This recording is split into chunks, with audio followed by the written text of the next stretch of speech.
Hi, if you're watching this video right now, it's probably because you're needing to understand where and how you can rush Apostle high school records, which are considered a non-recordable document by the Texas Secretary of State. What will it cost? What is the current turnaround and processing times? And what are the exact steps you need to follow to place a Texas Apostle order with us? First, all documents classified by the Texas Secretary of State as non-recordable documents, like high school records, cannot be emailed or faxed to us by you to Apostle. But there is one exception to this that we'll go over in a minute. You must either mail us or drop off to us the original wet ink signed high school records at our main Austin, Texas office. Second, all non-recordable documents must be properly wet ink notarized by a Texas notary public. You cannot use a notary from any other state or any other country. You must use a Texas notary. Then you have two different options on how you want your school documents signed and notarized. One must be done by a school official and a notary, and the other way can be done by you and a notary, so you can bypass the school completely. So this page is mostly for SEO when people are looking, like trying to find, they don't put in Apostle High School transcript, Apostle High School diploma, which is what you're basically going to do. High school records are just basically just like a catchphrase. They could be anything that has to do with your high school. It could be your attendance records. It could be your transcripts. It could be your diploma. That's basically the three things that they're going to be in high school. And if you want specifically to go with transcripts and diploma, just go up to here. And right here's a high school transcripts page and a high school diploma. But so basically this is going to be the same thing that the transcript and diploma have. They're the exact same options you're going to have. You're going to have two options. One is the hard way, which is going to get rejected way more than the second way because two people are involved, the notary and the school official, and they'll make mistakes. And that will cost you to lose money because you have to redo it. So this is the first way. We don't recommend it. This is only if the entity and or the foreign country that's requesting you to Apostle high school documents tells you specifically, they say you have to use an original high school record. Only if they say that do you have to go this route. Okay, so what you have to do is this verbiage right here, this whole thing right here must be put on or attached to your high school record.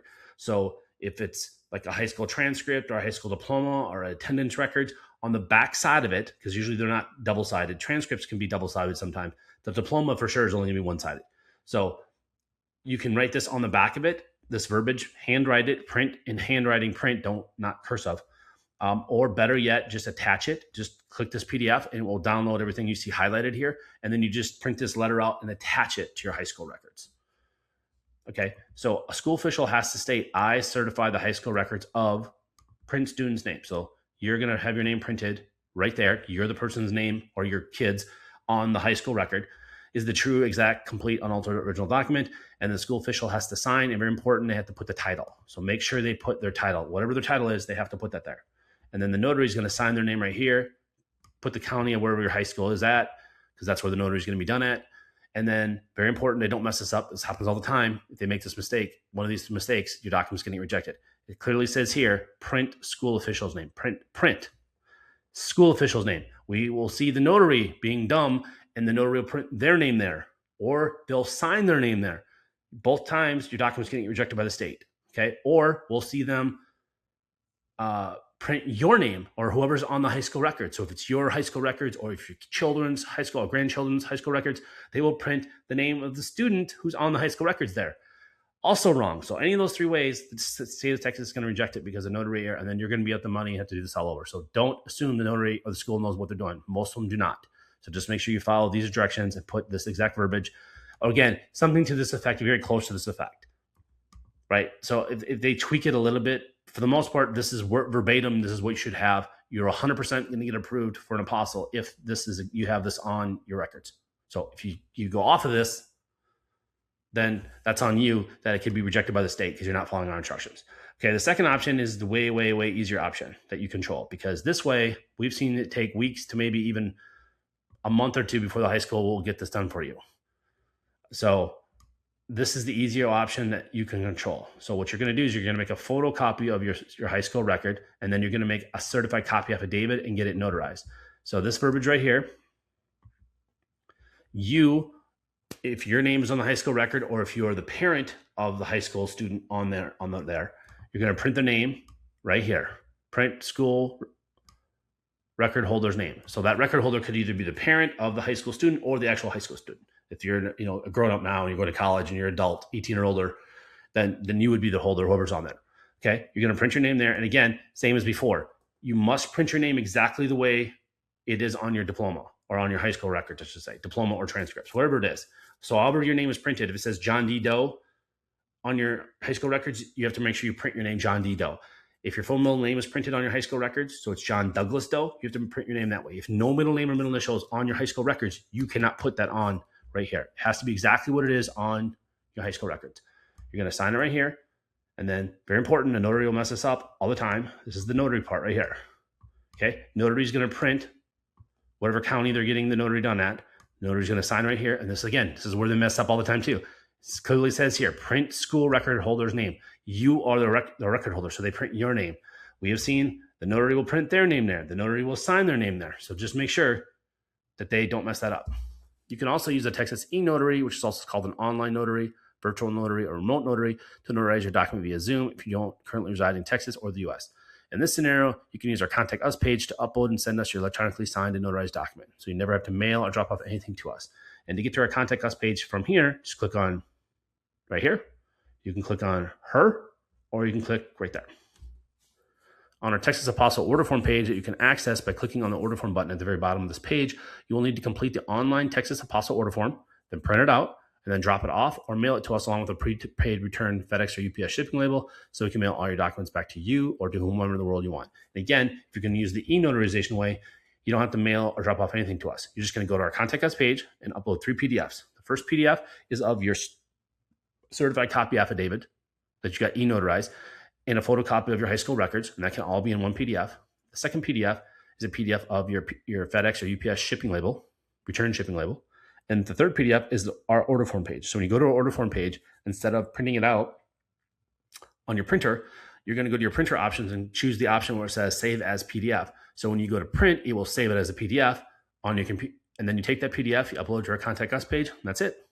You don't have to fly nowhere. You don't have to drive nowhere. You don't have to mail anything to anyone. You can do this all from the comfort of your home, wherever you live in the world, if you go that route. Next is step 2, which is shipping instructions. This is step 2. I'm going to go over how you're going to get documents to, and we're going to get documents back to you. So the shipping to and from, and how you have to create the shipping labels and what you have to do. So depending if you're getting a state, federal, or embassy level documents apostilled, or all 3. If you're going for example, a non-Hague country, you have to go through the legal, that's called the document legalization or attestation process. And if it's a state level document, like say a birth certificate for, let's say, Vietnam or Thailand, you'd have to get it done at the state level of Texas, then the U.S. Department of State, and then the embassy of that country. And that's the third step. So I'm going to go over all that on how you have to do the shipping. So to get your documents to us, there's going to be typically only 2 ways. One, which is the easiest way and what we recommend to 99% of people, and that's you're going to overnight or mail your documents to our Austin address, which is on our order form page and on our shipping instructions. Or if you live in the Austin area, you can drop off your documents to us. Again, it does not speed up the process, which we go over in step 3. It does not speed up the process at all, mailing it or dropping off. It's not a walk-in service. You can't walk into our office and come out with it and getting an apostille. Apostils are only done at the Texas Secretary of State, U.S. Department of State in Washington, D.C., or a consulate or embassy of that foreign country, and we do all the legalizations in our D.C. office at all the foreign embassies in D.C., which is where 99% of all the world foreign embassies are located at. So I'm going to go through what you have to do. So if you're going to mail your documents to us, please do not use the post office. Do not use the United States Post Office. They lose documents constantly. They lose billions of dollars for a reason every year. They are incompetent. They're unreliable. Do not use them. Do not mail your documents to us or have us mail them back to you, because it's usually the tracking is horrible. We recommend only to use FedEx, but if you want FedEx or UPS, or if you're in Europe or in South America or Central America, I know it's big down there in those countries, is DHL. But again, the most reliable and who we recommend, and we ship with them every single day, and we ship up tens of thousands of documents, and we have clients on 6 continents, haven't got Antarctica yet, it's FedEx. They are by far the most reliable. If you want your documents not to be damaged or lost, they are the most reliable, and they are the cheapest if you're using documents in the US by far. And I'll give you an example. We ship to our DC office from Austin, Texas. So the middle of Texas, all the way as far as you can possibly go across the country until the Atlantic Ocean to Washington, D.C. It costs us $10.95 to 2-day FedEx a document to our DC office. If we use UPS, same turnaround time, it's over $40. If we use the post office, it's over $20. It's like $23. It's over twice. So if you're using documents, FedEx is so much cheaper than using UPS and the post office for that matter, if you're doing it fast within overnight or 2 days. Most people don't realize that's only if you use the FedEx One option. And our video on our shipping pages, they're going to go through that. I'm going to explain that. So here's the links you're going to click on. So this will do a long video, another 15, 20-minute video. It will walk you through something that FedEx or UPS doesn't even do on their website. We have screenshots and a video walking through the screenshots on how you can create a prepaid return shipping label on FedEx.com or UPS.com from anywhere in the world. So I don't care where you live in the world, you can go online and you can create a prepaid shipping label, and then you can print that out and mail that to us, or you can download it and email the PDF that they give you. It's only a PDF. You cannot give us shipping labels in a Word document or a GIF or a JPEG or whatever it is. You need the original PDF that both UPS and FedEx will give you. When you create it and you click on these links right here, and they'll show you a video and walk you through screenshots on how you have to do that anywhere you want.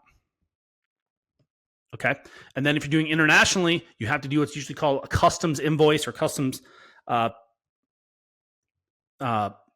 receipt that you have to do. You click on these ones, this one for FedEx and this one for UPS, and we already have a pre-filled out for you template that you just got to fill out and then sign your name and date and put the date on it. That's it. It's already done for you. Again, depending on the country, they don't normally need this, but we always do it just in case. We tell you to do it if you're shipping internationally, for shipping your document from the U.S. to another country. For example, Mexico doesn't really care that much, but you can do it anyways, but they don't really care with FedEx. But a lot of the other countries in the world, to get through customs, you're going to make sure you're going to want to have that. Okay. And then the other big thing is you cannot put our name on the shipping label. Let me repeat myself. You cannot put our name, phone number, or address anywhere on your shipping when we're shipping it back to you. That's the shipping to you. So we've apostilled your document, and now you want it to return to you or to a law firm or to another country or a friend or family or coworker or a company or government entity, wherever you want us to send it. You're creating a prepaid shipping label. Okay, you are the importer and you are the shipper. So you cannot have our name on it, because if it goes through customs, we'll get billed for it, and we do get billed for it, hundreds of dollars. That's not ours. So we will not ship your documents back to you if you put our name on it. Okay, think of it like a envelope that you're mailing to somebody. In the upper left-hand corner in the United States, you put the return sender, meaning if the address you send it to it's a wrong address or the post office can't deliver it, they're going to return that mail to you. That's what we're asking for. You just can't put our address on there. You have to put any address. It doesn't matter what it is. You can put your friend, family member, coworker, a business. It doesn't matter. You just can't put our information on there. Again, you can just put yours. That's what people do. You can put your address as the to and the from. So, for example, you're shipping it. You want it shipped back to Europe, let's say. You have a friend or family member in the U.S. You can just use their address. Again, this is only if your document gets returned to you. They need an address to send it back to. Or if it goes through customs, they have to have an address to bill someone if you didn't pay the customs or whatever. Again, it doesn't really matter. You just can't put our address on it. It's real simple. And then again, both of these, you click on this, we'll go through what that means on how to do it. When you get to the FedEx or UPS, when you're online doing it, they'll ask, where is it getting sent from? Where you just can't put our address or phone number on there. It's very simple. People do it every day. People say we can't do it. Yes, you can. You're just not doing it right. Just follow our directions. Do it online. Don't walk into FedEx or UPS store to try to do this, because a lot of times those people don't know what they're talking about. You can just do it online. We have it done every single day from every country in the world. You can create the label online, not using our address. Because again, you are creating the label online and you are paying for it, not us. We are just simply dropping it off at FedEx or UPS or DHL for you. So you cannot put our address, because then we technically, in the eyes of FedEx or UPS or DHL, we are the importer then. We are the shipper. Do you see that all the liability, the legal liability falls onto our company, and we don't, our legal policy, our company policy, we can't have that. So do not put our address on the shipping labels. Very important, because we will not ship it 100%. We will not ship it back. We will contact you and say you have to send us a new shipping label. if you have it on there for international orders.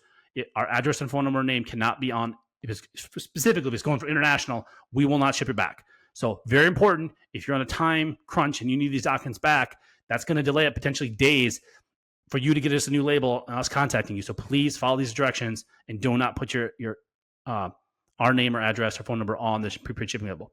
So yeah, that's basically it on shipping. It's, again, very simple. You just give us, again, if you're going to drop off documents to us, make sure you can also drop off to us, and then you can also give us a prepaid shipping label, and we'll ship them back to you. So you drop them off. You don't mail them to us, but you drop them off to us, but you want to mail them back to you.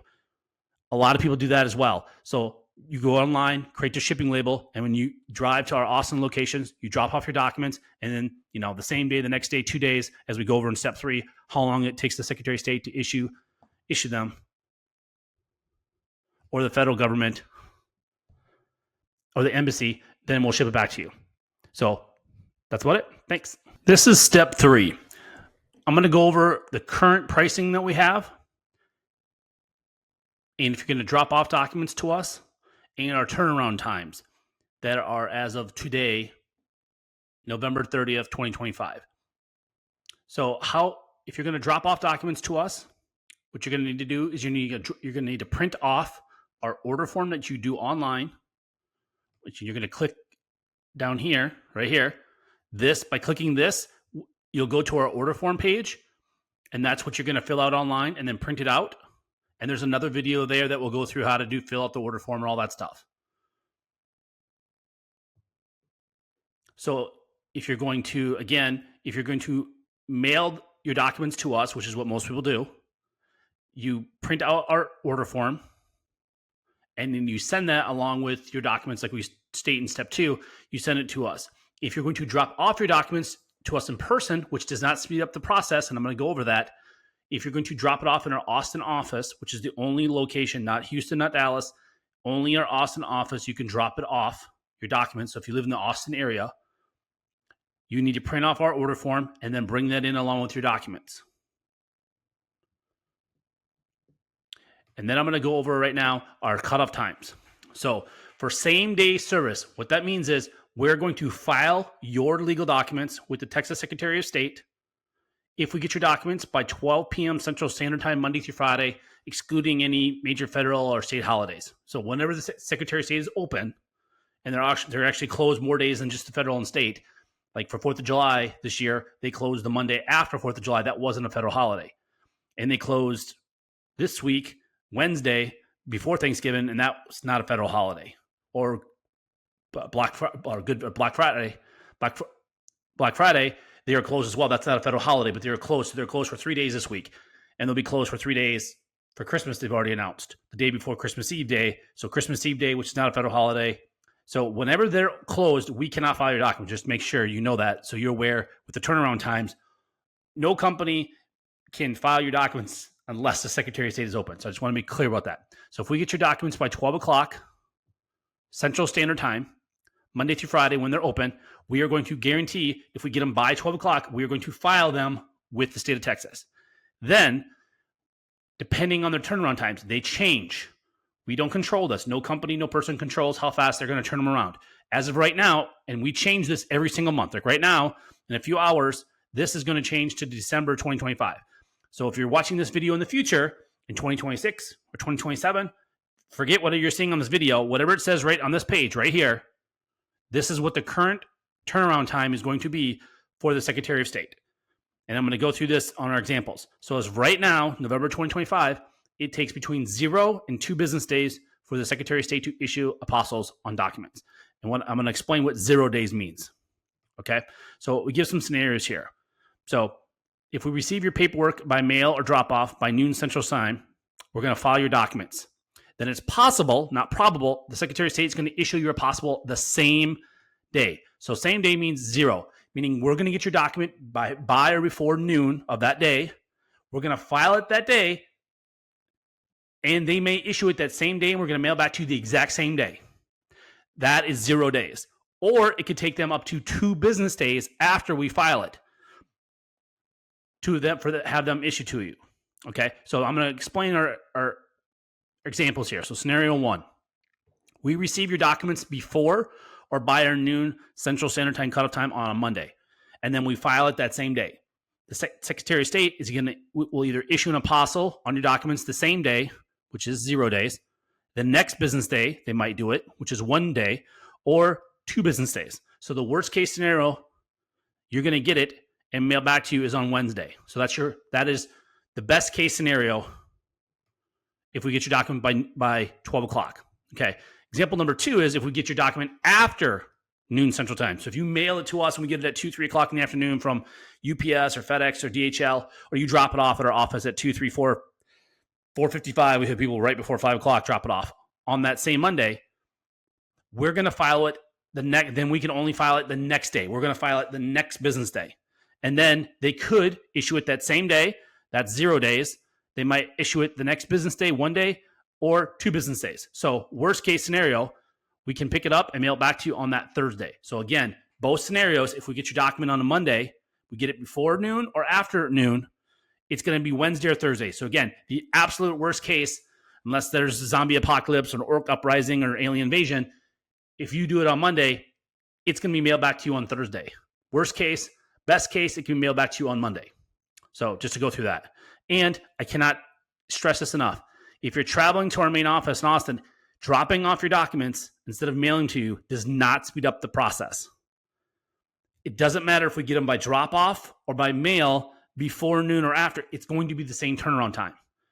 Too many people, they don't read our website, they don't contact us, and they show up thinking it's going to be done the same day. And that's not possible because it's Secretary of State. It's up to them. They are going to decide if they're going to issue it the same day, next day, or 2 days. So please, unless you live in the Austin area, it does not speed up the process. Just overnight your documents to us, like we say in step 2, how to do it. Okay. And then these prices are as of today. These might change next year in 2026 or 2027 or 2028, whenever you're watching this video. But don't go by what this video says. Go by what this is saying right here. Whatever this says right here, whatever it says right here at this time, that's the current pricing. So for the first document, so if you need 1 document to apostille at the Secretary of State, it's $95. And that includes all filing fees. So you don't write us a check or a money order, a cashier's check. You don't send us money for the state filing fee. And you do not do the paperwork. You don't send us the state form. We have our own forms, and we pay the filing fee. So it's just $95. That's it. There's no tax. It's just $95 flat. That's all you call. And then if it's multiple, it's discounted. And this is just an easy little chart for you. If it's 1 document, it's $95. If it's 2 documents, you need apostille, and this is at the same time, it's $170, 3, $245, so and so and so and so. So that's just the current pricing all the way. We just have it. And again, any additional documents are $75 each. And then when you're ready to order, you just click this button, and that's going to take you to our order form page for Texas Apostles. And again, this is only for Texas. This isn't for federal pricing or corporate pricing, Texas corporate pricing for corporate documents to apostille or embassy fees. This is specifically only for Texas Secretary of State and Texas documents. So documents that are notarized by Texas Notary or documents that were issued from a Texas entity, city, state, county, or state government, like a Texas birth certificate, death certificate, marriage license, divorce decree, criminal records, checks, driver's license, power of attorneys, stuff like that. So that's step 3. Thanks.